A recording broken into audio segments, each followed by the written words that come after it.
March 1922. In a remote corner of the Bavarian countryside, a small farm became the center of a mystery that would haunt generations. 6 members of one family disappeared, leaving a house that seemed untouched, yet signs told a different story. Fires were still burning, meals had been prepared and eaten, the animals had been fed. Someone had remained inside that house, alone. For days, a presence moved unseen through the rooms, tending the routines of a home that should have been empty. Who had stayed, and why? To this day, no one knows. The answers remain hidden in the silent fields of Hinterkaifeck.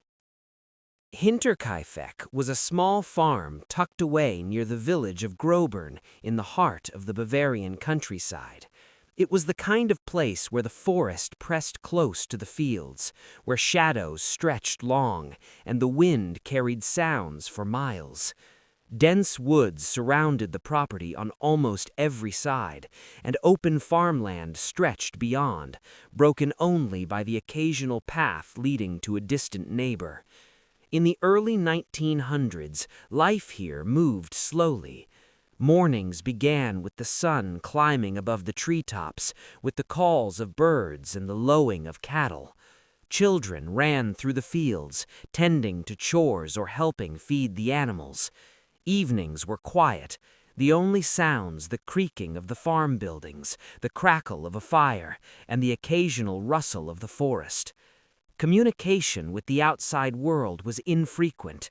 Neighbors lived far apart, and news traveled slowly. For those who lived here, the farm was a world unto itself, a routine of work, meals, and the rhythm of the land. Yet, behind this ordinary life, months before the events that would shock the region, subtle signs of something unusual began to appear. Footprints appeared in the snow, leading to the house, with none leading away. Doors that were thought closed were sometimes found open, and tools would occasionally go missing or appear in strange places.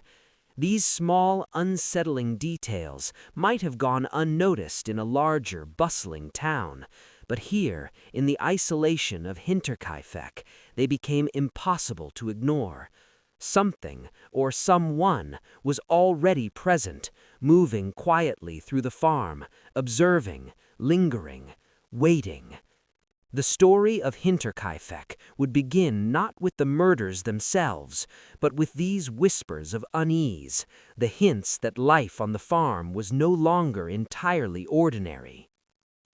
Hinterkaifeck, from the outside, seemed like any other quiet farm in the Bavarian countryside. Fields stretched in neat lines, animals roamed the pastures. Smoke rose from the chimney each morning as the household began its daily routines. But behind the wooden walls of the farmhouse lived a family whose life was far from ordinary. Andreas Gruber, the father, was a man of routine and habit. He rose with the sun, tending to the animals before the frost had even lifted from the fields. His hands were rough from years of work, and his face, weathered and lined, carried the weight of responsibility. Andreas was respected in the village for his work ethic, but neighbors also knew him as a man who preferred solitude. He trusted few and kept most thoughts to himself. Cecilia, his wife, managed the household with careful precision. She prepared meals, tended to the children, and kept the farm running smoothly when Andreas was out in the fields. She was known to be devoted and methodical, yet those close to her occasionally noticed moments of worry etched across her face, as if she sensed the presence of something beyond the ordinary routines of farm life.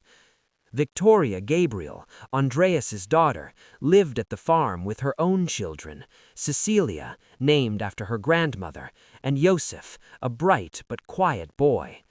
Victoria was known for her practicality. She helped her mother in the household and assisted her father when the farm needed extra hands.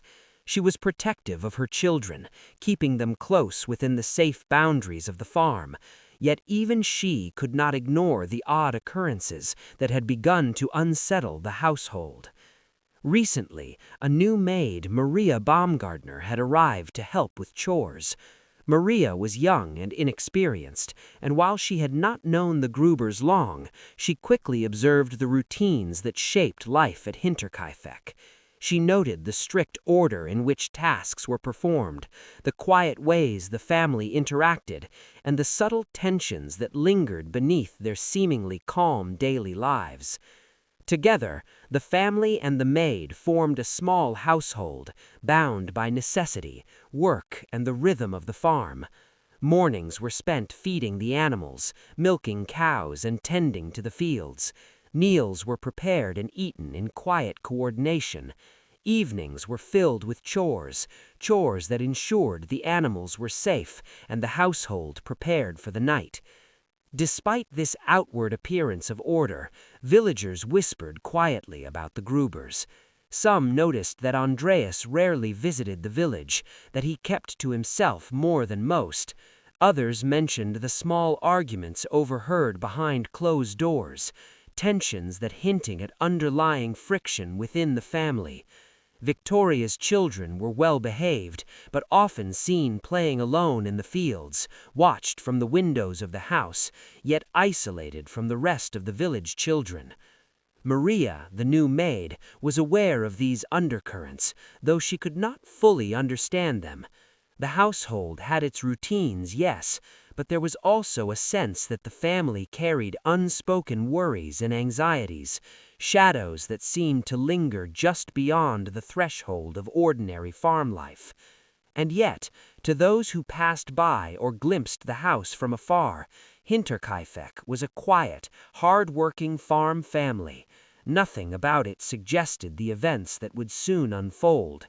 But some villagers recalled that months before the tragedies, there had already been signs that something was amiss. Strange noises, fleeting shadows, footprints in the snow that led to the house and nowhere else. The family lived within the rhythm of their farm, surrounded by isolation, carrying on with daily life, unaware that each day brought them closer to a moment that would etch their names into history.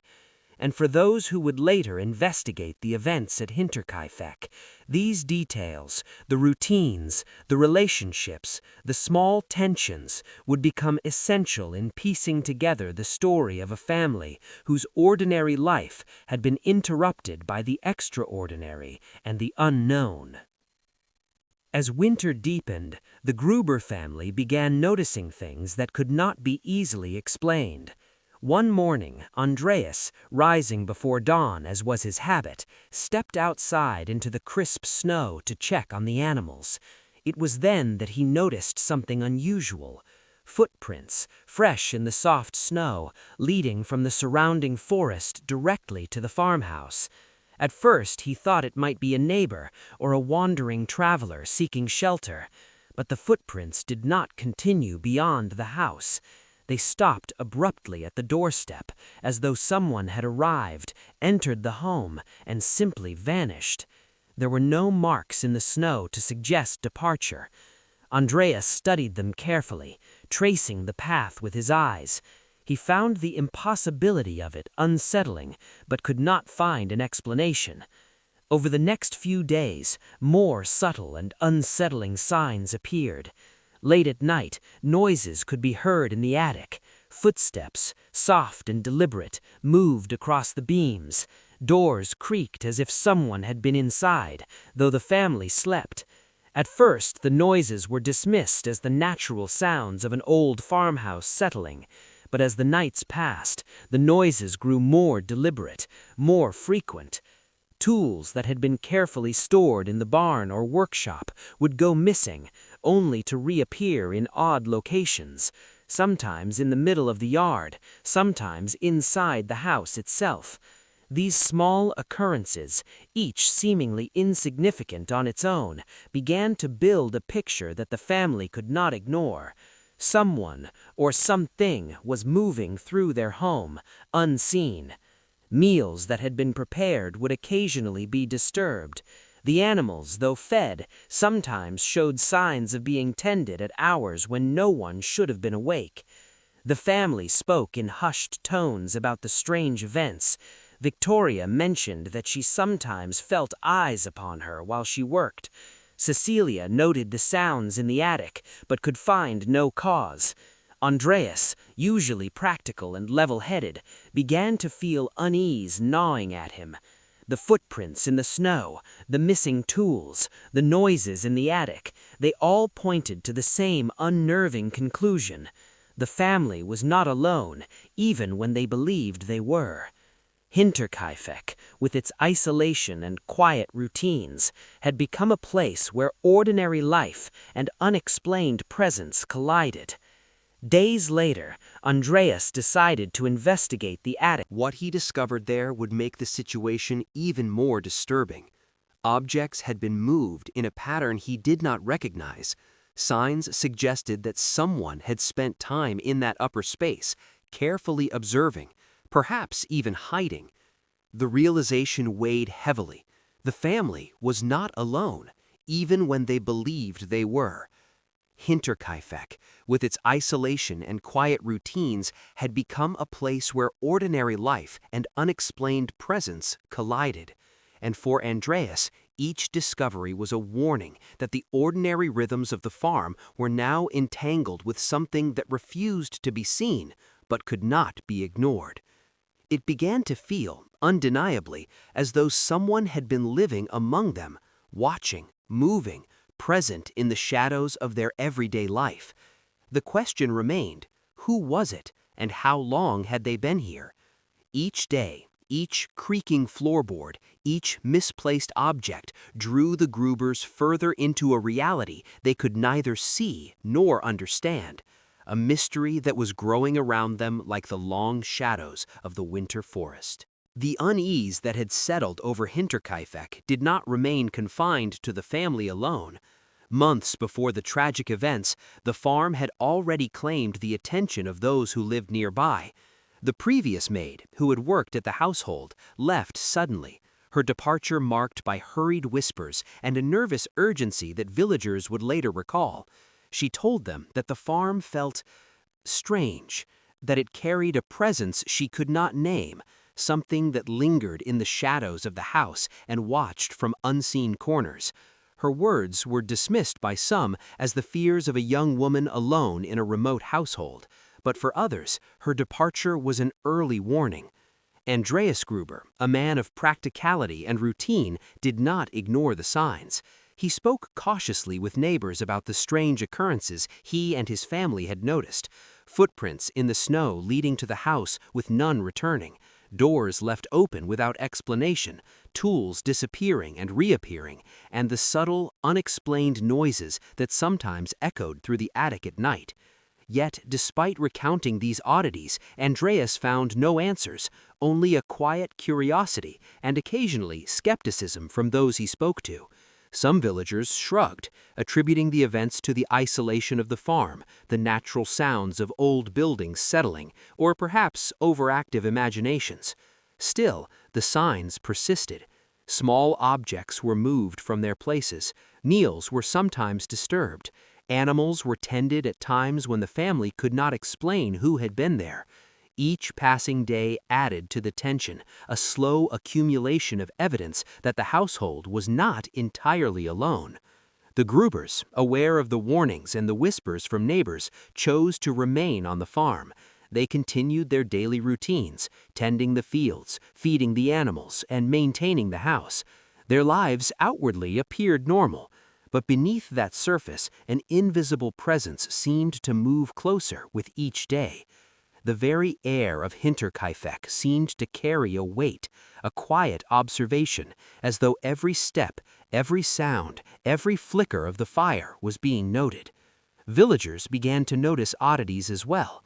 A door that had been securely closed would sometimes be ajar. Smoke would rise from the chimney at unexpected hours. Footsteps, faint but deliberate, were sometimes heard outside the house, disappearing before anyone could investigate. Despite all this, the family stayed. Life continued in its routines, but tension had become a constant companion. The sense of being watched was no longer a suspicion, it was a feeling that refused to leave. Whatever was happening at Hinterkaifeck, it was not distant, it had moved closer, creeping into the margins of the household, blending with the rhythms of daily life. And as the days passed, the sense of anticipation grew, unspoken but undeniable. Something significant was approaching. The quiet Bavarian farm, surrounded by forests and isolation, had become a stage for a story that would unfold beyond the ordinary, a series of events that would leave investigators and villagers alike struggling to understand what truly occurred within the walls of Hinterkaifeck. It was early March, the air still crisp and cold in the Bavarian countryside. The day had begun like any other on the Hinterkaifeck farm. Maria Baumgartner, the new maid, had arrived that morning, adding a subtle new rhythm to the household. She moved through the rooms quietly, learning the routines that kept the farm running. She fed the animals, helped prepare meals, and tidied the spaces where the family lived and worked. Andreas Gruber was out in the fields, checking fences and tending to the livestock. The crisp morning air carried the sounds of animals stirring, the soft crunch of boots in the snow, and the distant call of birds. Inside the house, Cecilia prepared breakfast. Victoria supervised her children, ensuring they were dressed and ready for the day. Joseph and little Cecilia played near the hearth, their laughter punctuating the quiet. Meals were served, dishes were cleaned, and the family went about the tasks that structured their daily life. Feed for the animals was measured and distributed, firewood stacked neatly in preparation for the night, and the fields maintained as the afternoon sun climbed slowly towards the horizon. The village beyond the forest remained quiet, the few neighbors living miles away, unaware of the growing tension within the farm itself. As evening approached, the family performed the familiar tasks that closed their day. Fires were lit in the hearths to warm the rooms, livestock were secured in the barns, windows were checked and doors fastened. Maria moved quietly through the house, attending to chores, her footsteps soft against the wooden floors. Outside, the last light of day faded behind the trees, leaving the farm in a thickening darkness that pressed against the walls, cold and still. Shadows stretched across the snow-covered yard. The wind whispered through the branches, carrying with it the faint rustle of leaves and the occasional distant cry of a nocturnal animal. It was a night like so many others, ordinary, calm, structured. Yet in the spaces between routine and habit, a subtle shift had begun. Something approached the farm, moving slowly, deliberately, unseen. No one in the house could have noticed it at first. No sound betrayed their arrival. No footprints marked the snow beyond what had already been observed days earlier. And yet the presence was there, watching, waiting, blending into the rhythm of life that had continued for generations on the isolated farm. Maria finished her evening chores and retired to her small room. The children were tucked into bed. Andreas and Cecilia moved about, preparing for sleep, following the routines that had become the anchor of their lives. Behind the walls, in the shadows beyond the windows, movement occurred, a careful, silent approach, as though every step had been measured to avoid detection. The ordinary evening, meals, chores, preparation for sleep, continued without interruption, but the sense of being watched could not be ignored. Every crack of wood, every distant howl of the wind seemed magnified in the stillness of the night. And then, at some point after the family had settled into the quiet of the house, someone entered the property. No one saw them arrive, no sound announced their presence, only the subtle evidence of their intrusion existed, small disturbances, subtle signs that would only later be noticed, understood, and pieced together. That night, Hinterkaifeck's ordinary rhythm became entangled with an unknown presence, moving with intent, patient and silent, threading through the spaces of the farm in ways the family could not perceive. Outside, the snow held no record of departure or arrival. Inside, the farm continued its quiet routines. And yet, the stage for the events that would shock the village and puzzle investigators for decades had already been set. The ordinary had become the precursor to the extraordinary, and the night pressed on with a tension that would soon erupt into tragedy, leaving behind questions that time itself could not answer. Days passed after the night that would change Hinterkaifeck forever. The villagers, who had long regarded the farm as distant and quiet, began to notice oddities that could no longer be ignored. Letters and packages, once delivered and collected by the family, piled up at the doorstep. The mailbox overflowed, the papers damp from snow and rain, yet no one came to retrieve them. Week after week, the villagers observed that the usual routines of the family had ceased. No one appeared at church services, no one visited neighbors, and the familiar sounds of life on the farm, the hammering of tools, the laughter of children, the calls of Andreas tending to livestock, were absent. And yet, some signs told a different story. Smoke continued to rise from the farmhouse chimney, curling into the cold morning air as if a fire had been tended. Animals dependent on the family for care had been fed. Hay had been scattered in the stalls, water carried to the troughs, and the livestock remained alive, nourished, and seemingly watched over. For the villagers, this contradiction was unsettling. The house appeared empty, the family was nowhere to be seen, and yet someone or something was inside, maintaining the routines of life in their absence. Whispers began to circulate. Who could be there? Has someone moved in secretly? Is someone watching the house from the forest? Curiosity and fear mingled as neighbors approached cautiously, scanning the snow for footprints, looking for any sign of life. But the paths to the house remained mostly undisturbed. The signs of care were evident, but the caretaker invisible. The unusual combination of neglect and maintenance, the uncollected mail, the abandoned church seats, and yet the fed animals and the fires burning in the hearths created an impossible puzzle.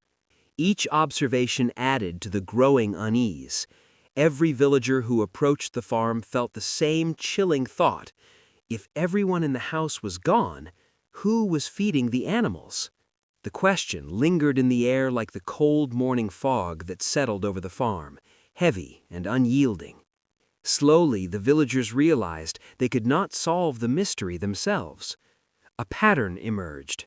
The ordinary rhythms of life had been maintained by someone unseen, someone patient, someone who had adapted to the routines of a household that no longer had occupants.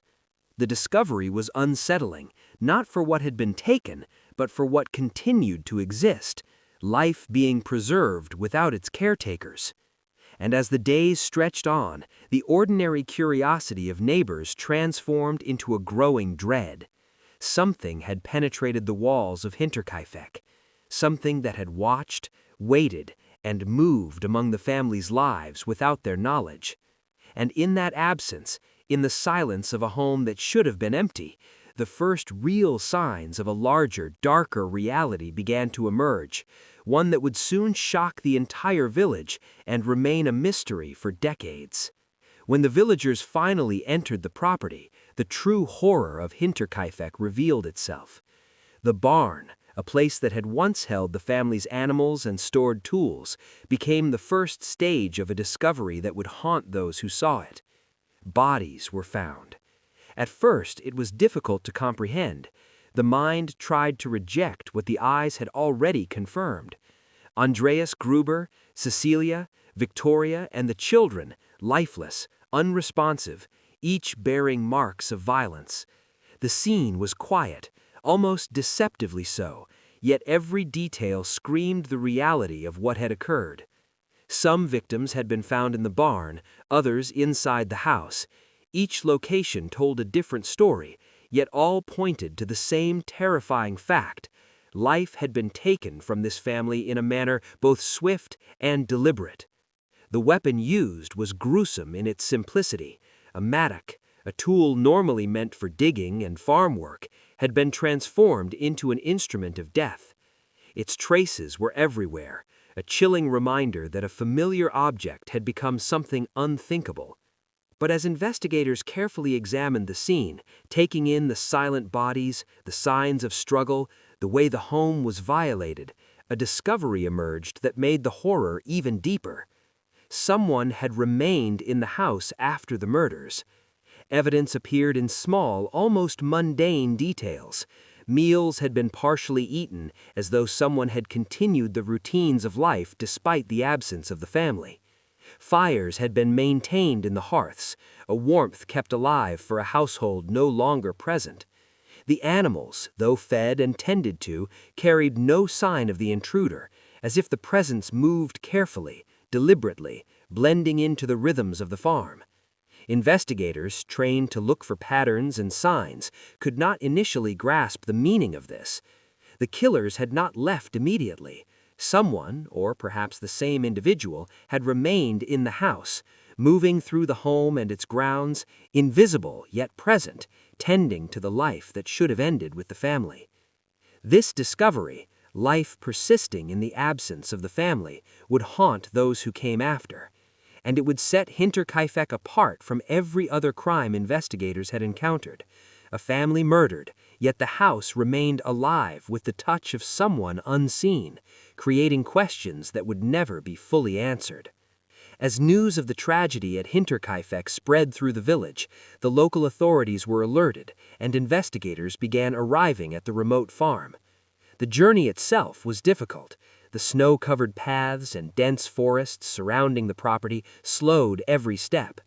When the police finally reached the farmhouse, they were met with a scene that challenged comprehension. The first task was to examine the crime scene. The barn, where some of the victims had been found, was sealed off, and investigators moved carefully among the silent bodies. Every mark, every detail was noted. Inside the house, the evidence was equally perplexing. Rooms appeared lived in, yet the residents were gone. Meals had been prepared and partially eaten. Fires were still warm. Animals had been fed. Someone had maintained the rhythms of life in the absence of those that belonged there. Investigators meticulously documented everything. Photographs were taken, notes recorded, sketches made. They examined each body, noting the injuries inflicted and the weapon used. The mattock, a simple farming tool, had been transformed into an instrument of death. Its traces were everywhere, a chilling reminder that a familiar object had become something unthinkable. But as investigators carefully examined the scene, taking in the silent bodies, the signs of struggle, the way the home was violated, a discovery emerged that made the horror even deeper. Someone had remained in the house after the murders. Evidence appeared in small, almost mundane details. Meals had been partially eaten, as though someone had continued the routines of life despite the absence of the family. Fires had been maintained in the hearths, a warmth kept alive for a household no longer present. The animals, though fed and tended to, carried no sign of the intruder, as if the presence moved carefully, deliberately, blending into the rhythms of the farm. Investigators, trained to look for patterns and signs, could not initially grasp the meaning of this. The killers had not left immediately. Someone, or perhaps the same individual, had remained in the house, moving through the home and its grounds, invisible yet present, tending to the life that should have ended with the family.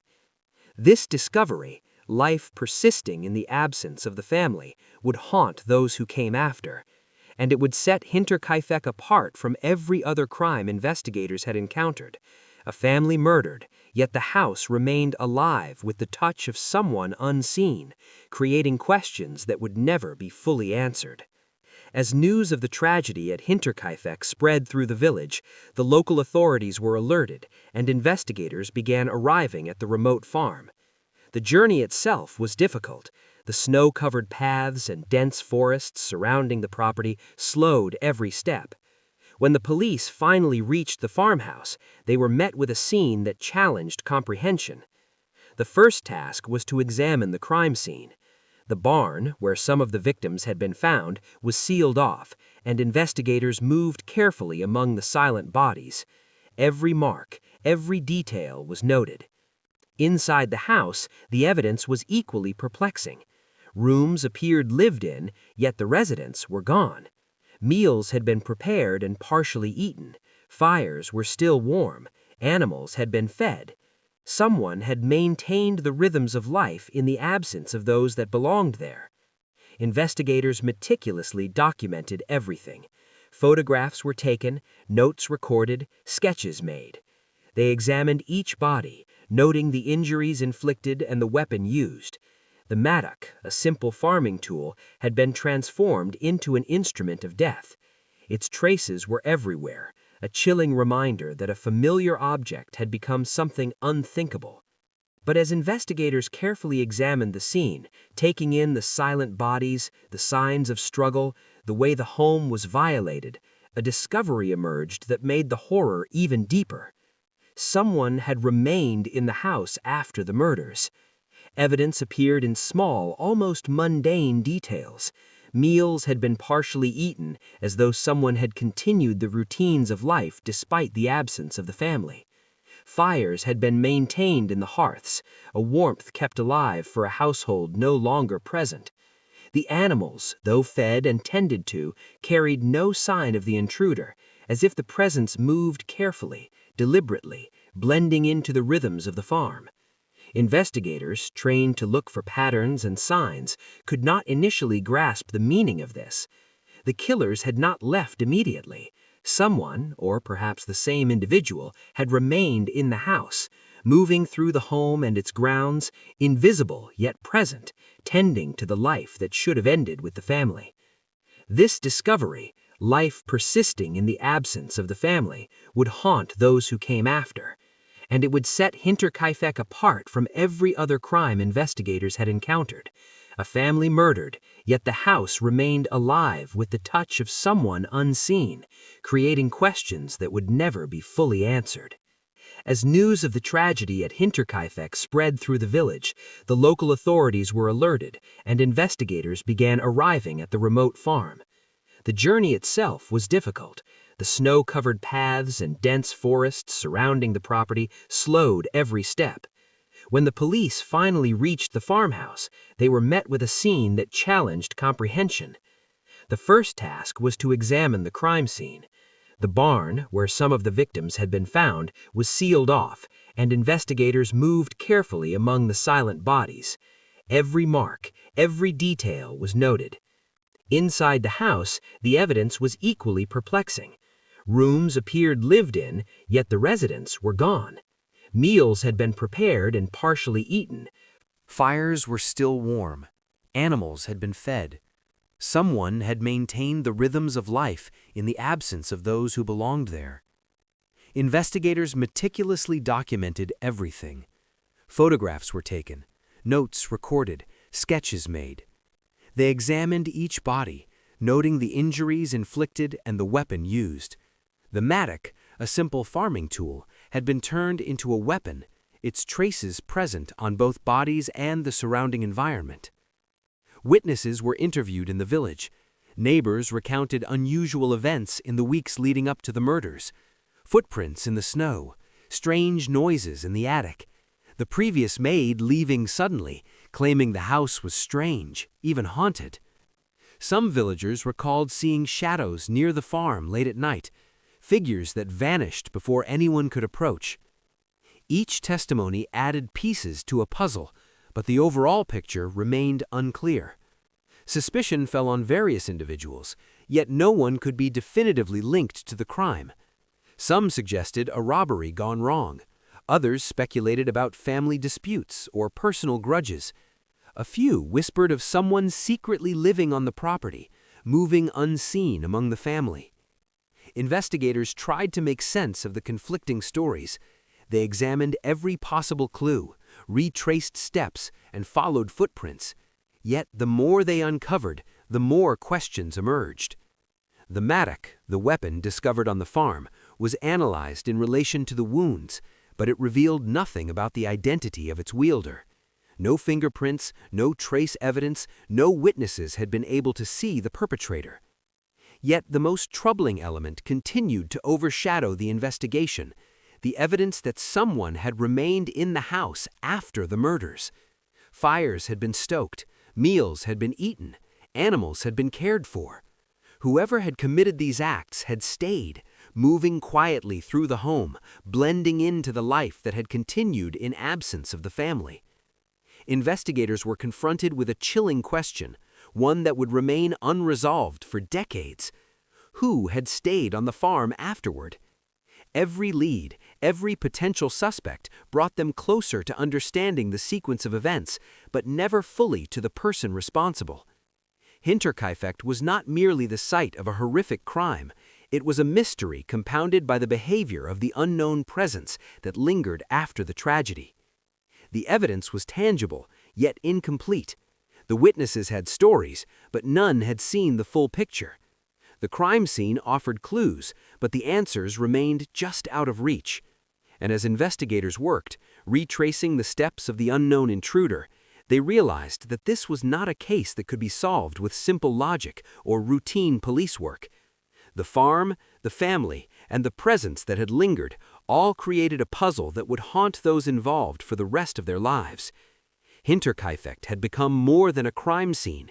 It was a question that refused to be answered, a silent frozen tableau in the snow that demanded to be understood, yet would never fully reveal its secrets. As the investigation at Hinterkaifeck unfolded, speculation and rumor began to swirl through the village, layering over the facts like frost over a field. Investigators, constrained by the evidence they had and the limits of the time, examined every possibility, no matter how improbable it seemed. One theory considered the simplest explanation: robbery gone wrong. Some suggested that a stranger, perhaps desperate and wandering through the isolated countryside, had discovered the farm and decided to take what he could. The Grubers, confronted unexpectedly, may have resisted, leading to a violent outcome. Yet even within this scenario, questions remained. Nothing of significant value had been taken. The family's modest possessions and the farm's tools remained largely untouched. And crucially, the intruder or intruders had lingered in the house after the act, a fact that did not fit the profile of a typical robbery. Another theory focused closer to home: family disputes. Villagers whispered that conflicts, disagreements, or long-standing grudges may have escalated beyond reconciliation. Some neighbors recalled that Andreas was a man of routine and strong opinions, and that minor quarrels with relatives were not unheard of. Yet no concrete evidence emerged to suggest that a family member or someone intimately involved with them committed such a heinous act. The theory remained speculative, a shadow of possibility that could not be confirmed. Jealous relationships also drew attention. In a small, tightly knit village, personal tensions could fester quietly, unnoticed until they erupted in destructive ways. Investigators considered whether envy, rivalry, or romantic entanglements had motivated a calculated attack. Again, there were no definitive leads, only circumstantial hints and the uneasy recognition that human emotions could be volatile and deadly when combined with isolation. Yet the most puzzling and unsettling theory involved the possibility that someone had been secretly living on the property for some time. The evidence collected after the murders, the maintained fires, the partially eaten food, the tended animals, supported the idea that an intruder had become familiar with the rhythms of the household, perhaps even blending into the life of the farm unnoticed. Who could this person have been? Was it a stranger who had taken shelter in the surrounding woods? Was it someone from the village, quietly observing the family over days or weeks? Could it have been a combination of circumstances, a mind calculating, waiting, and ultimately acting with deadly precision? Rumors circulated. Some villagers claimed to have seen a man lurking near the edge of the forest, his presence fleeting, almost imperceptible. Others speculated about a stranger passing through the region, someone with knowledge of the farm and its routines. Every story, every sighting, every whispered recollection became a thread investigators tried to weave into a coherent narrative, yet the threads never fully connected. Psychological insight added another layer of complexity. The behaviors observed, the careful maintenance of the home after the murders, the feeding of animals, the calculated timing of the act, suggested a mind capable of patience and control, one that could separate ordinary life from extraordinary violence. Whoever did this understood the rhythms of the farm, anticipated the family's routines, and perhaps even derived a sense of satisfaction from blending into the life of the home after committing the crime. Yet the human mind is unpredictable. The combination of familiarity and violence, of observance and action, created a case that defied conventional reasoning. Each potential suspect brought new possibilities, but no single theory could explain all the facts. Hinterkaifeck became a mirror of the human capacity for both routine and cruelty, of ordinary life intersecting with extraordinary malevolence. Every theory had merit, yet every theory had gaps.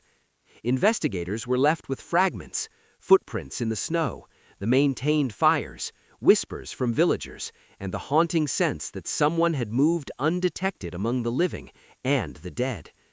And through it all, the same question persisted. Who had orchestrated this, and why? Every potential explanation seemed to stumble against the realities left behind at the farm, leaving a mystery that would endure long after the evidence had cooled and the villagers had returned to their lives. Hinterkaifeck was no longer merely a crime scene. It was a puzzle of human behavior, a web of possibilities, and a testament to the unknown motivations that can drive a person to acts beyond comprehension.